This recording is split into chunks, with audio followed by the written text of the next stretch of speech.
Halo, Assalamualaikum warahmatullahi wabarakatuh. Sampurasun. Anak-anak sekalian, masih dalam keadaan sehat-sehat saja kan? Iya, alhamdulillah. Bertemu kembali pada pembelajaran kali ini dengan Bapak Bambang Herlambang dari SDN 8 Ciseure, Kahuripan, Pajajaran, Purwakarta, Kabupaten Purwakarta. Pada kesempatan kali ini kita akan membahas tentang tema 1, subtema 2, pembelajaran ke-1. Tujuannya adalah yang pertama, menjelaskan 3 cara perkembangbiakan hewan. Yang kedua, mengenal kegiatan ekonomi di negara-negara Asia Tenggara. Nah, untuk lebih jelasnya, yuk kita praktikan di slide berikutnya.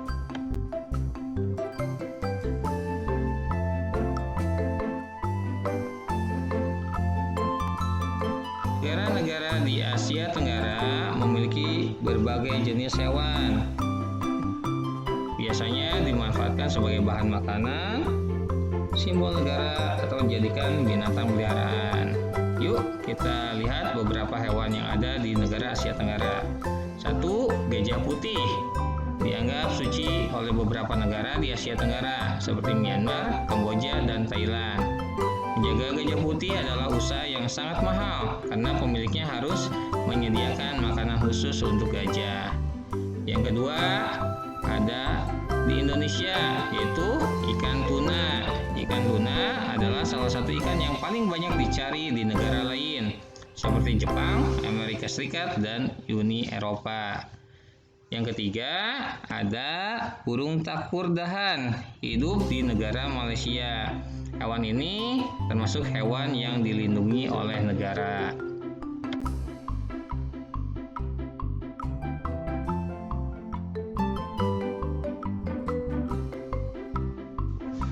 Yuk kita perhatikan gambar hewan-hewan berikut ini. Yang pertama ada ikan, ada kura-kura, ada ikan paus, ada ular, ada sapi, ada ayam, ada burung elang, ada buaya, dan juga ada kucing. Semua hewan-hewan ini tidak hanya dijumpai di Indonesia, tetapi di beberapa wilayah negara ASEAN pun mudah dijumpai. Kira-kira mereka berkembang biaknya dengan cara apa ya? Apakah sama antara sapi dengan ular? Ataukah berbeda antara ikan dengan ikan paus? Untuk lebih jelasnya, yuk kita tonton video berikut ini.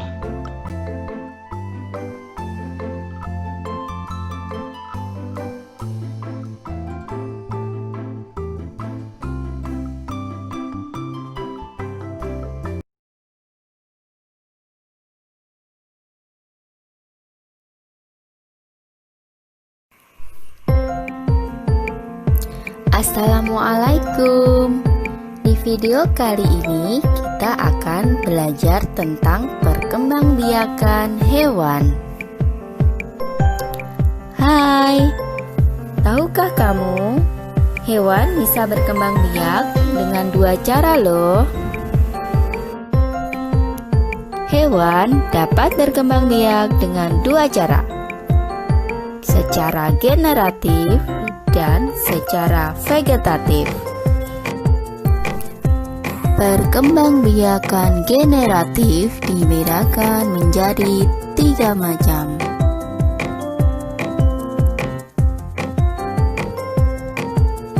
Ovipar, vivipar, ovovivipar. Ovipar adalah hewan yang berkembang biak dengan bertelur. Contohnya ayam, burung, dan penyu.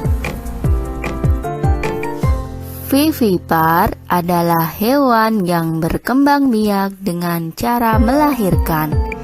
Contohnya kambing, sapi, dan kucing. Ovovivipar adalah hewan yang berkembang biak dengan bertelur dan melahirkan. Contohnya ular, buaya, platypus. Perkembangbiakan vegetatif dibedakan menjadi 3 macam. Membelah diri, fragmentasi, tunas.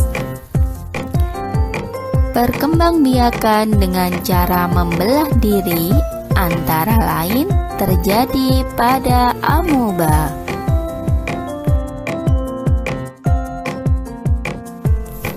Fragmentasi contohnya terjadi pada cacing planaria.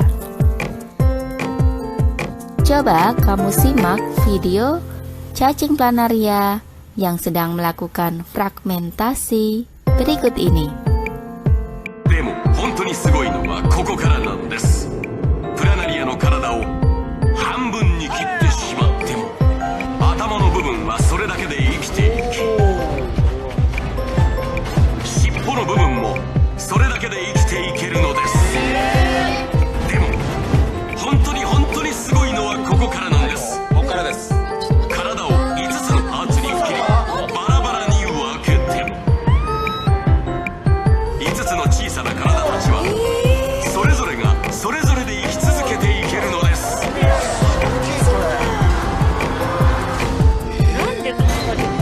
でも本当に Perkembangbiakan dengan cara pembentukan tunas antara lain terjadi pada hidra.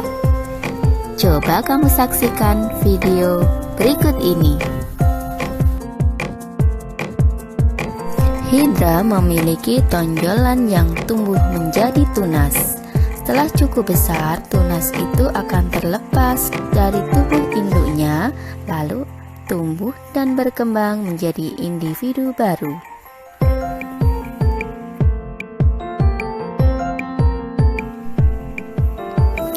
Itulah tadi penjelasan tentang perkembangbiakan hewan. Semoga bermanfaat dan sampai jumpa di video berikutnya ya. Salam belajar. Wassalamualaikum.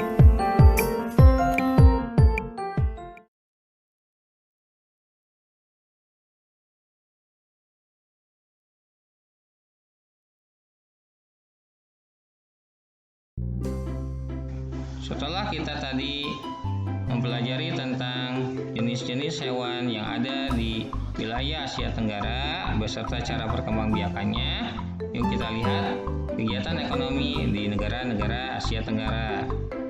Kawasan Asia Tenggara terletak pada jalur perdagangan dunia. Kawasan ini menjadi jembatan antara kawasan Eropa dan Asia Timur. Oleh karena itu, Asia Tenggara menjadi wilayah persaingan bagi pihak-pihak yang ingin memanfaatkan kedudukan strategis kawasan ini. ASEAN berperan sebagai wadah untuk menghindari persengketaan yang mungkin timbul. Dengan posisi yang strategis ini, setiap negara di kawasan Asia Tenggara memiliki kekayaan sumber daya yang menjadi kekuatan negara. Yang pertama, ada Brunei Darussalam. Negara ini terkenal dengan kekuatan sumber daya alam berupa minyak bumi dan gas alam. Brunei menjadi negara di Asia Tenggara yang memiliki pendapatan per kapita tertinggi karena gas alamnya.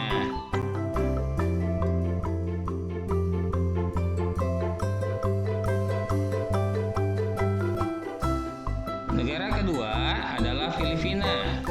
Filipina adalah sebuah negara kepulauan yang mata pencaharian sebagian besar penduduknya adalah di bidang pertanian.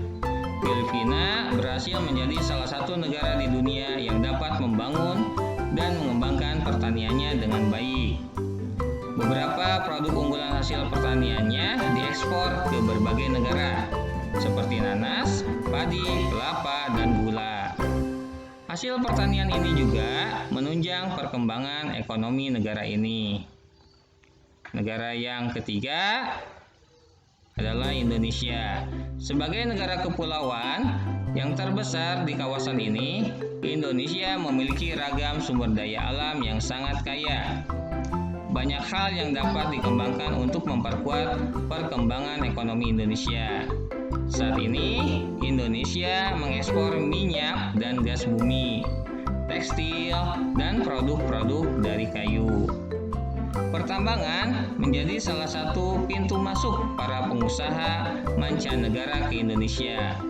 Keindahan alam Indonesia pun merupakan daya tarik yang menjadi sumber devisa negara dari sektor pariwisata.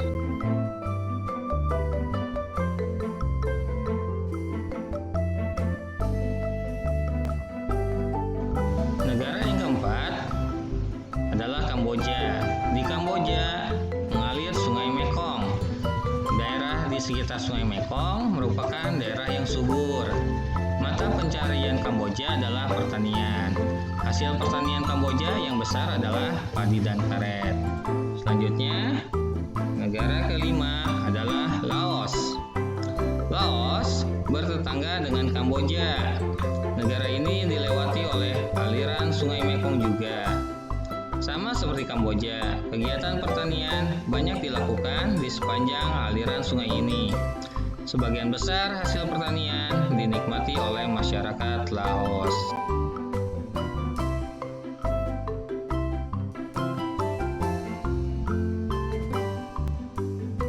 Negara yang keenam adalah Malaysia. Kegiatan ekonomi utama penduduk Malaysia adalah di bidang pertanian, pertambangan, dan perindustrian.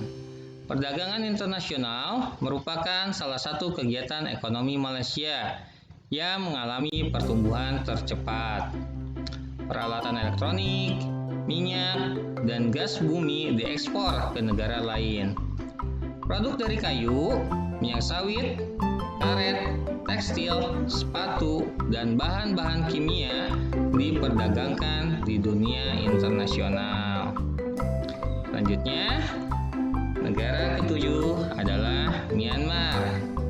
Mata pencaharian utama penduduk Myanmar adalah pertanian, perkebunan, dan pertambangan. Padi merupakan hasil utama dari pertanian di sana. Myanmar merupakan salah satu negara penghasil padi terbesar di Asia Tenggara.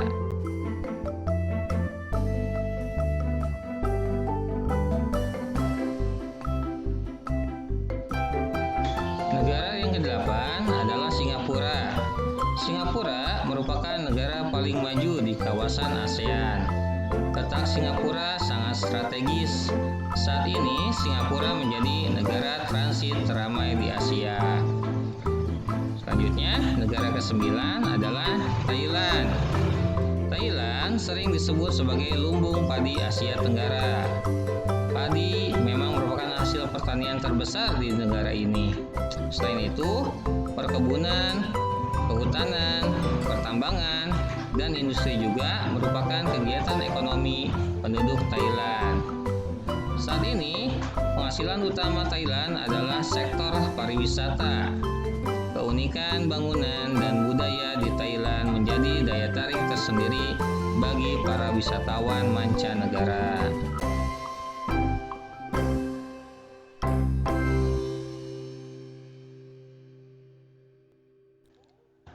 Kegiatan ekonomi di negara Asia Tenggara yang terakhir adalah negara Vietnam. Setelah pulih dari Perang Vietnam, negara ini mulai berkembang di berbagai sektor perekonomiannya. Pariwisata dan turis mendukung perkembangan ekonomi di negara ini. Bidang pendukung lainnya seperti usaha jasa di bidang perhotelan, restoran, serta transportasi juga turut berkembang pesat di negara Vietnam. Nah, sudah selesai pembahasan tentang kegiatan ekonomi di negara-negara wilayah Asia Tenggara.